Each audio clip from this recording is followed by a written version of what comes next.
Ravi colours இன்றைய trending பெண்களுக்கான exclusive கலெக்ஷனுடன் kurtis, palazzo pant, Patiala pant, துப்பட்டாக்கள், ஷேப்வேர்கள், நைட்டிகள், பிராண்டட் உள்ளாடைகளும் கிடைக்கும். ரவி கலர்ஸ், நேரு வீதி, ராஜா தியேட்டர் சிக்னல் அருகில், புதுச்சேரி.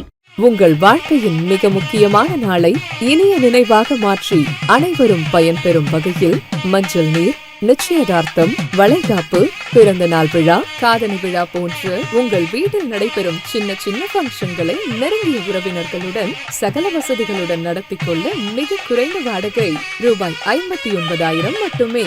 உங்கள் கனவுகளை நனவாக்கும் திருமண மண்டபம் வேல் சொக்கநாதன் திருமண நிலையம், வள்ளலார் சாலை, காமராஜ் நகர், புதுச்சேரி.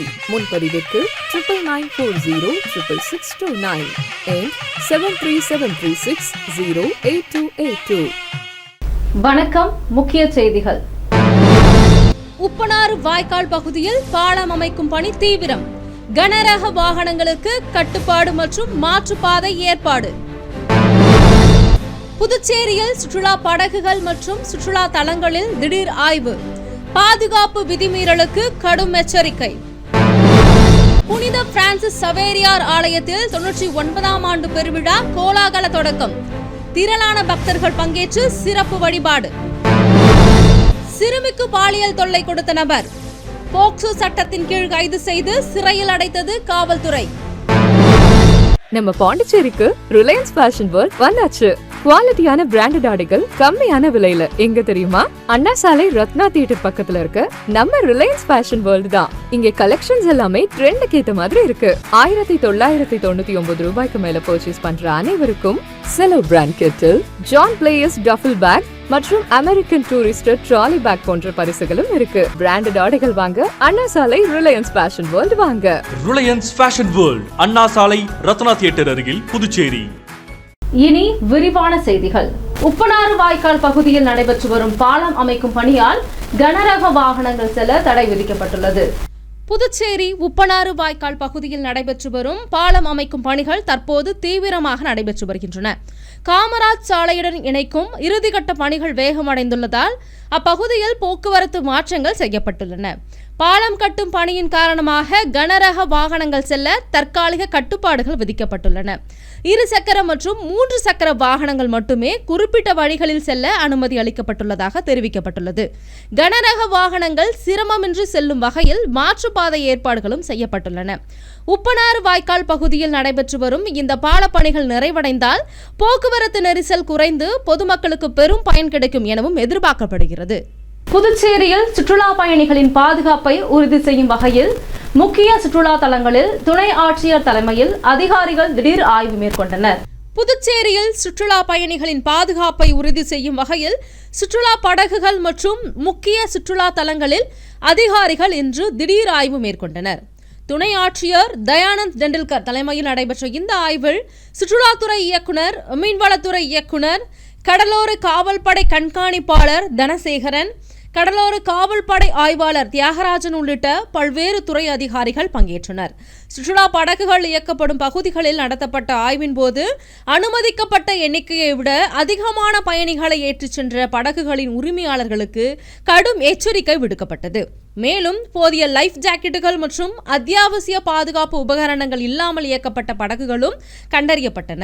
இதையடுத்து அனைத்து பாதுகாப்பு வசதிகளும் கட்டாயமாக இருக்க வேண்டும் என்றும் சுற்றுலா பயணிகளின் பாதுகாப்புக்கு எந்தவித அச்சுறுத்தலும் ஏற்படாத வகையில் அரசு விதிமுறைகளின்படி மட்டுமே படகுகள் இயக்கப்பட வேண்டும் என்றும் அதிகாரிகள் திட்டவட்டமாக அறிவுறுத்தினர். இதனைத் தொடர்ந்து அதிகாரிகள் குழுவினர் புதுச்சேரியின் முக்கிய சுற்றுலா தலங்களான பாண்டி மெரினா மற்றும் வரலாற்று சிறப்புமிக்க அரிக்கமேடு பகுதிகளிலும் ஆய்வு மேற்கொண்டனர். அங்கு சுற்றுலா பயணிகளுக்கு தேவையான அடிப்படை வசதிகள் மற்றும் உள்கட்டமைப்பு மேம்பாடு குறித்து ஆலோசனை நடத்தப்பட்டது. மேலும் சுற்றுலா பயணிகளிடம் நேரடியாக கலந்துரையாடி அவர்களின் குறைகள் மற்றும் தேவைகளையும் அதிகாரிகள் கேட்டறிந்தனர். சுற்றுலா பயணிகளின் கருத்துக்கள் மற்றும் தேவைகளின் அடிப்படையில் புதுச்சேரி சுற்றுலாத்துறையை மேம்படுத்துவதற்கும் பாதுகாப்பான சுற்றுலா சூழலை உருவாக்குவதற்கும் இந்த ஆய்வு உதவும் என அதிகாரிகள் தெரிவித்தனர். புதுச்சேரி முருங்கம்பாக்கம் பகுதியில் உள்ள புனித பிரான்சிஸ் சவேரியார் ஆலய 99ஆம் ஆண்டு பெருவிழா கொடியேற்றத்துடன் தொடங்கப்பட்டது. புதுச்சேரி முருங்கம்பாக்கம் பகுதியில் அமைந்துள்ள புனித பிரான்சிஸ் சவேரியார் ஆலயத்தின் 99ஆம் ஆண்டு பெருவிழாவை முன்னிட்டு கொடியேற்று நிகழ்ச்சி பக்தர்கள் முன்னிலையில் சிறப்பாக நடைபெற்றது. விழாவையொட்டி கடந்த 9ஆம் தேதி மாலை ஆலயத்தில் சிறப்பு திருப்பலி நடைபெற்றது. இதைத் தொடர்ந்து நடைபெற்ற கொடியேற்ற நிகழ்ச்சியின் மூலம் ஆண்டு பெருவிழா நிகழ்ச்சிகள் தொடங்கின. பெருவிழாவை முன்னிட்டு தினமும் மாலை சிறப்பு திருப்பலி, மறையுறை, நவநாள் வழிபாடுகள் மற்றும் சிறப்பு ஆராதனைகள் நடைபெற்று வருகின்றன. பல்வேறு பகுதிகளைச் சேர்ந்த அருட்பணியாளர்கள் தலைமையில் ஆன்மீக நிகழ்ச்சிகள் நடைபெற்று வருகின்றன.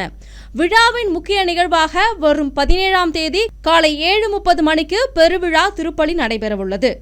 தொடர்ந்து 18ஆம் தேதி கொடியிறக்கு நிகழ்ச்சியுடன் விழா நிறைவடைகின்றது.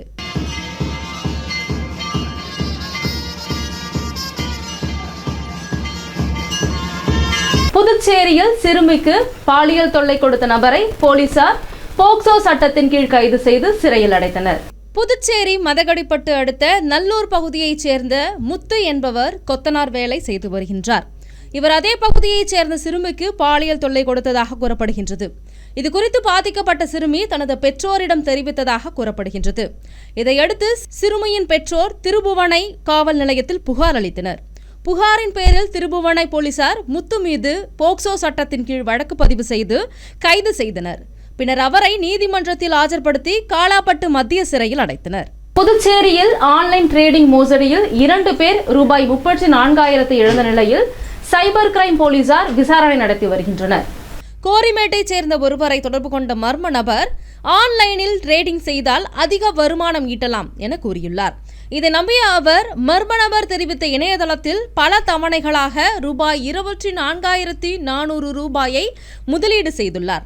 பின்னர் கொடுக்கப்பட்ட பணிகளை முடித்து அதில் கிடைத்த லாபத்தை பெற முயன்றபோது பணத்தை எடுக்க முடியாததால் மோசடி செய்யப்பட்டதை உணர்ந்தார். இதேபோல் லாஸ்பேட்டையைச் சேர்ந்த மற்றொருவரும் ரூபாய் 10,500 இழந்துள்ளார். மொத்தமாக 2 பேர் 34,900 ரூபாயை இழந்த நிலையில் இது குறித்த புகாரின் பேரில் சைபர் கிரைம் போலீசார் வழக்கு பதிவு செய்து விசாரணை நடத்தி வருகின்றனர். புதுச்சேரியில் பெய்த கனமழையால் மின் கம்பியில் விழுந்த மரத்தை விரைந்து அகற்ற நடவடிக்கை எடுத்த சட்டமன்ற உறுப்பினர் நேருவுக்கு பொதுமக்கள் பாராட்டு தெரிவித்தனர். புதுச்சேரியில் திடீரென பெய்த கனமழையால் உருளையன்பேட்டை தொகுதிக்கு உட்பட்ட இளங்கோ நகர் பகுதியில் மரம் ஒன்று மின் கம்பிகள் மீது விழுந்ததால் அப்பகுதியில் மின் இணைப்பு பாதிக்கப்பட்டது. இதையடுத்து சம்பவ இடத்திற்கு விரைந்து சென்ற உருளையன்பேட்டை தொகுதி சட்டமன்ற உறுப்பினரும் நேயம் மக்கள் கழக தலைவருமான நேரு உடனடி நடவடிக்கை மேற்கொண்டார். கடந்த 15ஆம் தேதி பெய்த கனமழையால் இளங்கோ நகர் வார்டுக்கு உட்பட்ட தெய்வ சிகாமணி வீதியில் மரம் ஒன்று மின் கம்பிகள் மீது விழுந்தது. இதன் காரணமாக அப்பகுதி மற்றும் சுற்றுவட்டார பகுதிகளில் மின் விநியோகம் தடைபட்டது. இந்த தகவலை அறிந்த நேரு உடனடியாக சம்பவ இடத்திற்கு சென்று தனது கழக சேவகர்கள் உதவியுடன் மரத்தை அகற்றும் பணியில் ஈடுபட்டார். தொடர்ந்து மரம் அகற்றப்பட்டதை தொடர்ந்து அப்பகுதியில் மின் இணைப்பு மீண்டும் வழங்கப்பட்டது. சம்பவத்தில் எம்எல்ஏ விரைந்து செயல்பட்டதற்கு அப்பகுதி பொதுமக்கள் நன்றி மற்றும் பாராட்டுகளை தெரிவித்தனர். வைகாசி அமாவாசையை முன்னிட்டு புதுச்சேரி குருமாம்பேட்டில் லலிதாம்பிகை அம்மனுக்கு சிறப்பு அபிஷேகம் நடைபெற்றது. புதுச்சேரி குருமாம்பேட்டு பகுதியில் அமைந்துள்ளது ஸ்ரீ யோக மாயா லலிதாம்பிகை மற்றும் ஸ்ரீ மகா சாம்ராஜ்ய லலிதாம்பிகை திருக்கோவில். இந்த திருக்கோவிலில் வைகாசி மாத அமாவாசையை முன்னிட்டு ஸ்ரீ லலிதா மகாயாகம் நடைபெற்றது. தொடர்ந்து ஸ்ரீ மகா சாம்ராஜ்ய லலிதாம்பிகைக்கு பால், சந்தனம், தயிர், திருநீர், திருமஞ்சனம், குங்குமம் உள்ளிட்ட பல்வேறு வாசனை திரவியங்கள் கொண்டு மகா அபிஷேகம் செய்யப்பட்டு தொடர்ந்து யாகசாலையில் வைக்கப்பட்ட கலச நீரால் அம்மனுக்கு சிறப்பு அபிஷேகம் செய்யப்பட்டது. தொடர்ந்து அலங்கரிக்கப்பட்ட உற்சவருக்கு தீபாராதனைகள் காட்டப்பட்டது. தொடர்ந்து சிவப்பு பட்டில் அலங்கரிக்கப்பட்ட ஸ்ரீ மகா சாம்ராஜ்ய லலிதா மற்றும் நீலப்பட்டில் அலங்கரிக்கப்பட்ட ஸ்ரீ யோகமாயா லலிதாம்பிகைக்கு சகஸ்கர நாமம் பாடப்பட்டு மகா தீபாராதனை காட்டப்பட்டது. இதில் பக்தர்கள் பலரும் கலந்து கொண்டு லலிதாம்பிகை அம்மனை வழிபட்டு சென்றனர். இதற்கான ஏற்பாடுகளை ஆலய நிர்வாகி மகேஸ்வர சாஸ்திரிகள் மற்றும் பக்தர்கள் சிறப்பாக செய்திருந்தனர்.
சேதாரப்பட்டு காவல் நிலைய மக்கள் மன்றத்தில் தொழிற்சங்க நிர்வாகிகள் மனுவை வழங்கினர்.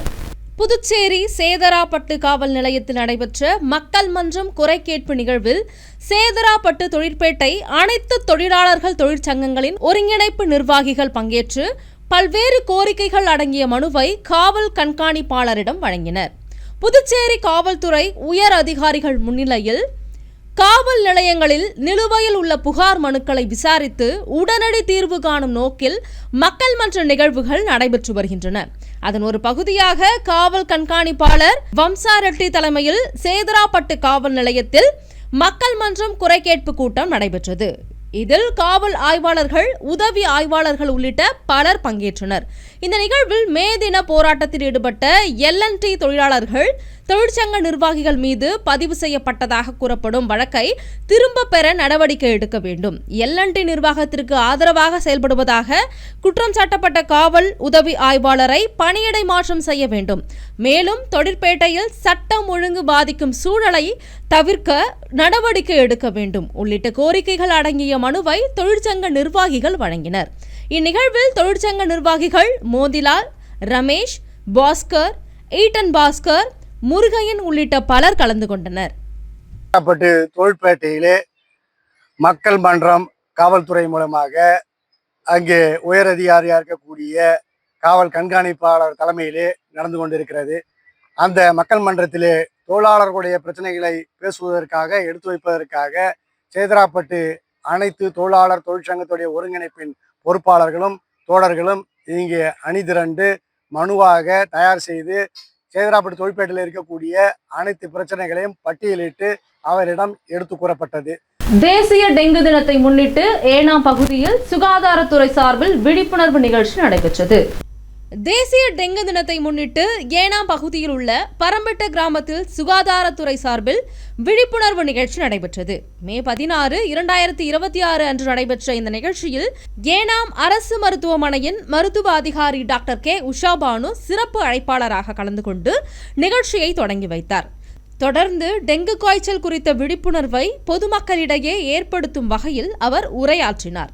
நிகழ்ச்சியில் அன்னை தெரசா செவிலியர் கல்லூரி மாணவர்கள், மேம்பட்ட செவிலியர் உதவியாளர் ஆஷா, பணியாளர்கள் மற்றும் பொதுமக்கள் என சுமார் 100 பேர் பங்கேற்றனர். விழிப்புணர்வு நிகழ்ச்சியின் ஒரு பகுதியாக மாணவர்கள் பதாகைகள் மற்றும் பேனர்களை காட்சிப்படுத்தி டெங்கு தடுப்பு மற்றும் விழிப்புணர்வு தொடர்பான துண்டு பிரசுரங்களை பொதுமக்களுக்கு வழங்கினர். இந்த நிகழ்ச்சியை சுகாதார ஆய்வாளர் G. சேகர், சுகாதார உதவியாளர்கள் S. சேதுபதி, ரேவந்த், சர்க்குநாதன் மற்றும் சீனிவாசராவ் ஆகியோர் ஒருங்கிணைந்து ஏற்பாடு செய்தனர். அடுத்து வருவது புதுவையின் இன்றைய தங்கம் மற்றும் வெள்ளி விலை நிலவரம். இன்றைய தங்கம் வெள்ளி விலை விவரம். புதுவையில் இன்றைய தங்கம் வெள்ளி விலை விவரம் வழங்குபவர்கள் முத்து கோல்ட் ஹவுஸ், பாண்டிச்சேரி. தங்கம் 1 கிராம் 14,350 ரூபாய். இன்றைய தங்கம் வெள்ளி விலை விவரம். வெள்ளி 10 கிராம் 2,840 ரூபாய். இத்துடன் AMN செய்திகள் நிறைவடைந்தன. வணக்கம். புதுச்சேரி உங்கள் AMN TV செய்திகளை யூடியூபில் உடனுக்குடன் காண AMN TV பாண்டிச்சேரி சேனலை சப்ஸ்கிரைப் செய்யுங்கள். பெல் பட்டனை மறக்காமல் கிளிக் செய்யுங்கள்.